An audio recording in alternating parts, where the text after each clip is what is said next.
السلام علیکم، اور میں مہجن کی آج کی ویڈیو کا عنوان ہے علامہ اقبال بحیثیت ایک قومی شاعر، یا علامہ اقبال میرے پسندیدہ شاعر۔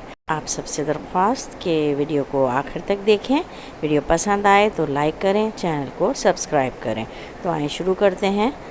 علامہ اقبال بحیثیت ایک قومی شاعر۔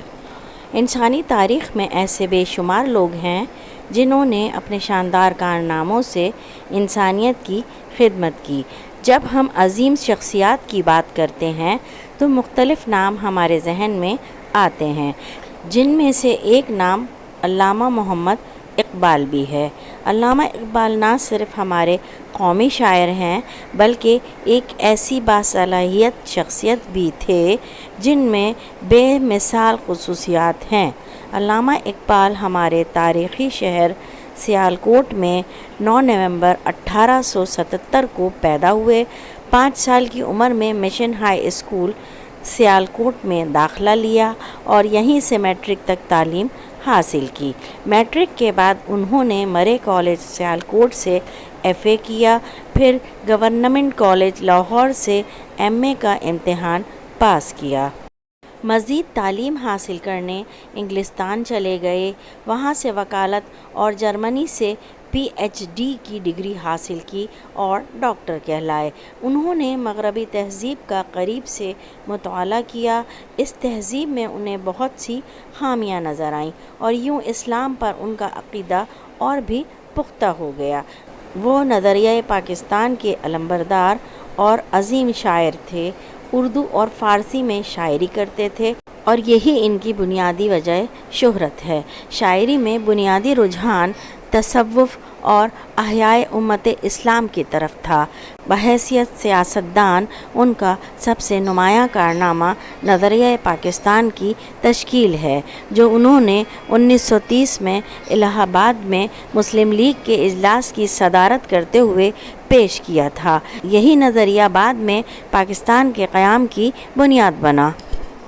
گو کہ انہوں نے اس نئے ملک کے قیام کو اپنی آنکھوں سے نہیں دیکھا، لیکن انہیں پاکستان کے قومی شاعر کی حیثیت حاصل ہے۔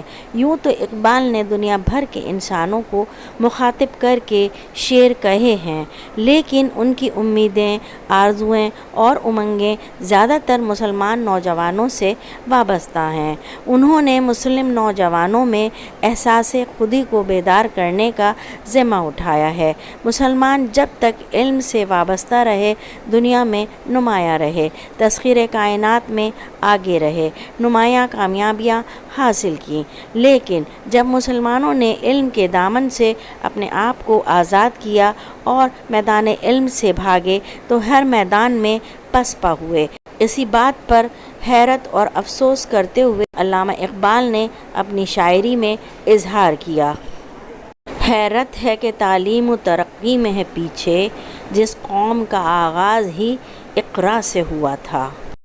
اقبال نے گل و بلبل کی شاعری نہیں کی، محبوب کے فراق میں آنسو نہیں بہائے، بلکہ قرآن و حدیث کی روشنی میں مسلمانوں کو ایک واضح پیغام دیا۔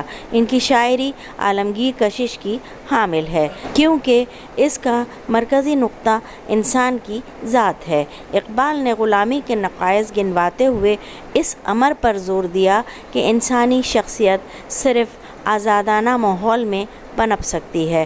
غلامی خواہ کسی روپ میں ہی کیوں نہ ہو، وہ اقتصادی ہو یا سیاسی، ہر لحاظ سے انسان کی تخلیقی صلاحیتوں کو کند کرنے کا باعث بنتی ہے۔ اقبال کو نوجوانوں سے خاصی محبت تھی۔ طالب علموں کے نام اپنے پیغام میں کچھ یوں فرماتے ہیں: خدا تجھے کسی طوفان سے آش نہ کر دے کہ تیرے بحر کی موجوں میں اضطراب نہیں، تجھے کتاب سے ممکن نہیں فراق کہ تو کتاب خواں ہے مگر صاحب کتاب نہیں۔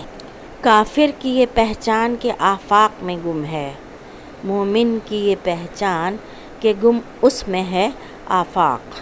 علامہ اقبال پچھلی صدی کے نہیں بلکہ انسانی تاریخ کے ایک بہت بڑے مفکر اور شاعر تھے۔ ان کی عظمت کا اصل راز اس بات میں تھا کہ وہ عاشق رسول تھے۔ ان کے کلام کی اصلی بنیاد قرآن کریم کی ہدایات اور نبی کریم کے فرمودات تھے۔ قول اور فعل کے تضادات کو اسلامی تعلیمات کی روشنی میں ختم کرنے کے لیے علامہ اقبال فرماتے ہیں، خرد نے کہہ بھی دیا لا الہ تو کیا حاصل، دل و نگاہ مسلمان نہیں تو کچھ بھی نہیں۔ علامہ اقبال فرماتے تھے کہ انسان کی عظمت کا راز عمارت یا تونگری میں پنہاں نہیں، اور نہ ہی انسان کی افضلیت کے معیار کا اصلی پیمانہ اس کے بڑے عہدے، عالیشان محل، بے پناہ جائیدادیں یا قیمتی پرائیویٹ جہاز اور کاریں ہیں۔ اصل بات تو فقیری اور قلندری ہے جو روحانیت کا درس دیتی ہے، اور یہ رتبہ تقویٰ اور کردار کی بلندی سے حاصل ہوتا ہے۔ علامہ فرماتے ہیں، میرا طریق امیری نہیں فقیری ہے، خودی نہ بیچ غریبی میں نام پیدا کر۔ اللہ تعالیٰ کے حقوق ادا کرنا تو ہر ایک انسان کا فرض ہے، لیکن غفور الرحیم کا یہ فرمان بھی ہے کہ بندوں کے حقوق اللہ کے حقوق کی طرح اہم ہیں، اور اسی چیز کو علامہ اقبال نے بڑی خوبصورتی سے ان الفاظ میں ادا کیا ہے، خدا کے عاشق تو ہیں ہزاروں، بنوں میں پھرتے ہیں مارے مارے، میں اس کا بندہ بنوں گا جس کو خدا کے بندوں سے پیار ہوگا۔ کون سا موضوع ہے جس پر اقبال نے شاعری نہ کی ہو؟ زمین آسمان، رات دن، حرام حلال، مشرق مغرب، چرندے پرندے، درندے نباتات، جمادات، حیوانات، مذہب، سیاست، معاشرت، تہذیب، تعلیم، سرگزشت آدم کے متعلق فکر کی گہرائی کا ثبوت دیتے ہوئے وہ کائنات کے مسائل اور زندگی کے راز تک پہنچ جاتے ہیں۔ اقبال کی شاعری زندگی بدامہ شاعری ہے۔ علامہ اقبال کی اردو اور فارسی زبانوں میں تصانیف کے مجموعات میں بال جبریل، بانگ درا، اسرار خودی، ضرب کلیم، جاوید نامہ، رموز بے خودی، پیام مشرق، زبور عجم، پس چہ باید کرد اے اقوام شرق اور ارمغان حجاز شامل ہیں۔ علامہ اقبال 21 اپریل 1938 کو دنیائے فانی سے ہمیشہ کے لیے کوچ کر گئے، لیکن آج بھی دنیا انہیں ان کی تحریروں اور اشعار کے ذریعے خراج عقیدت پیش کرتی ہے۔ نہ تو زمیں کے لیے ہے نہ آسماں کے لیے، جہاں ہے تیرے لیے تو نہیں جہاں کے لیے۔ شخصیت اقبال کے ہزار پہلو ہیں۔